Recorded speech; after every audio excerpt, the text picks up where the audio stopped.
Okay, so hi, this is Linda from Come to Woodstock. I'm here interviewing about the book Woody and the Candle Mountain. Go ahead and introduce yourselves. I'm Margarete de Soleil, I'm the illustrator, and I'm Crystal Schachter, I'm the writer. Go ahead and tell me something about your book. Introduce about your book. Okay, well, it's wonderful working with Crystal. She's got great ideas for the book. It's all in Woodstock. It's stories set locally about a young sort of tween teenage girl kind of finding her way around town and trying to decide what's worth doing in a small town with such interesting characters. Tell me your favorite part about the book. I'd have to say probably the ending is my favorite part about the book, where she sort of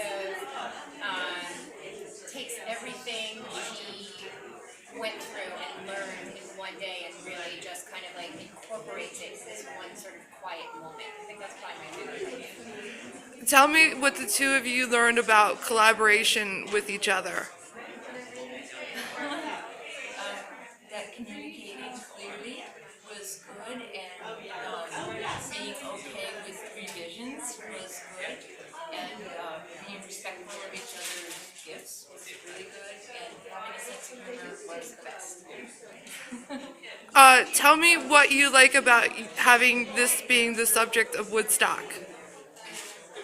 For me is that any person or fairy in the book is actually based on a real person. So it's a bit of a fairy tale, but it's also based on a lot of reality. A lot of connection to local sites and people. Yvonne Helm is mentioned, the Catskills are mentioned, the reservoir is mentioned, all kinds of very specific local references. Thank you. Thank you. So, spending any time in the candle store, especially if you're working there, one of the things you notice pretty quickly is how many of the people coming into this store are actually there just to see Candle Mountain.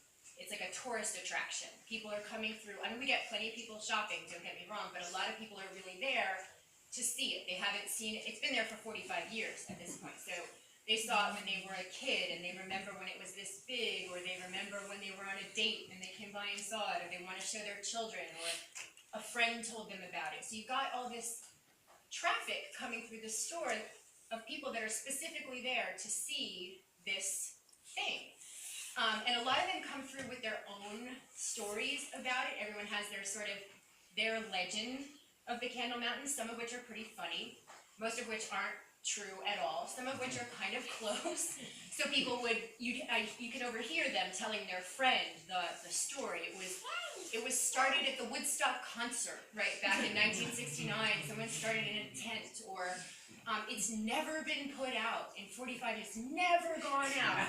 I can hear my insurance company like screaming somewhere in the distance in horror, right? So there's all these people have all these crazy legends about the Candle Mountain, and you don't correct them, you let them have their story, but it's pretty clear that there's a fascination with it. There's something that people are sort of really intrigued by. But she asked me would I want to illustrate a children's book that she had written that took place in Woodstock, and I didn't really know of any other books of that theme, and I immediately said yes. Woodstock was a small town with only one main street of shops, cafes, and galleries, but it had plenty to offer for anyone seeking experiences. It was full of interesting and talented characters, drawn there by the small town charm, beautiful setting, history as an arts colony, and fame as a symbol of hippie culture. Many of the residents offered fascinating conversation opportunities, seeming blissfully unaware that the world had changed at all since the late 1960s.